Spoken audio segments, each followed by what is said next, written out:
How do you find equivalent fractions? Think about this question during the lesson. Out of 12 apples, 8 are red. So 8/12 of the apples are red.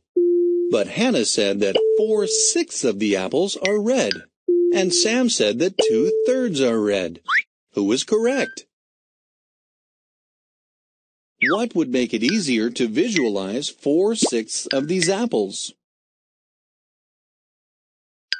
Change their arrangement to 2 rows of 6. You can multiply or divide the numerator and denominator by the same non-zero number to get equivalent fractions. Why would the fractions not be equivalent if you multiply the denominator and not the numerator? The fractions would not be equivalent because the numerator would be much less compared to the new denominator, and the value of the fraction would be less. Now let's multiply to find equivalent fractions. Multiply 4 and 6 by 2.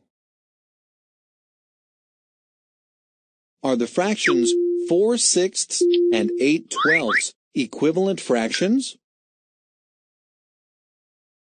Yes, the fractions 4/6 and 8/12 are equivalent fractions. Another way to find equivalent fractions is to divide. Divide 4 and 6 by 2. What is the answer? The fractions 4/6 and 2/3 are equivalent fractions. How do you know that 8/12, 4/6, and 2/3 are equivalent fractions? Because 8/12 can be simplified to 4/6, and 4/6 can be simplified to 2/3. So, Hannah and Sam were both correct, since 8/12 is equivalent to 4/6, and 4/6 is equivalent to 2/3. Use what you learned to determine if 9/15 and 12/20 are equivalent fractions. Try it yourself.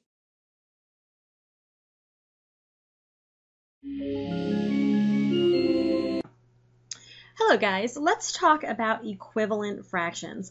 Now, if you listen to the word equivalent, you can actually hear what equivalent means. Equivalent, if I write it out,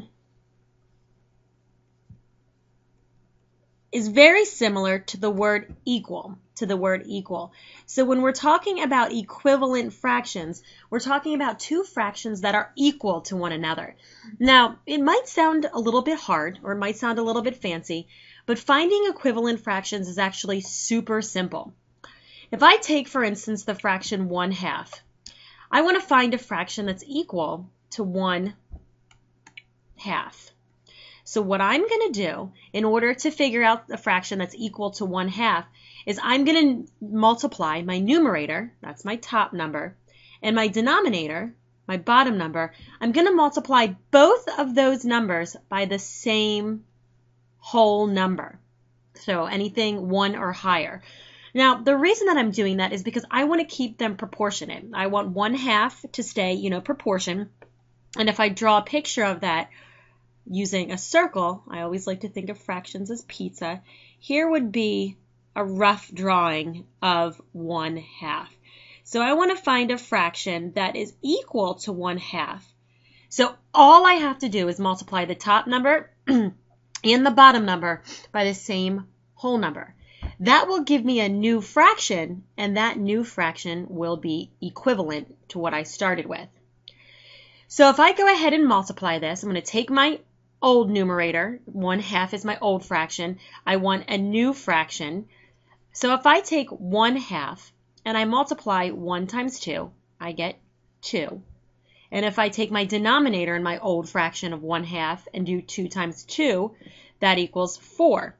So I end up with a new fraction of 2/4. Now, if I work this out, that means that when I come down here and work with the fourths, if I take 2 of them, they should be the same size.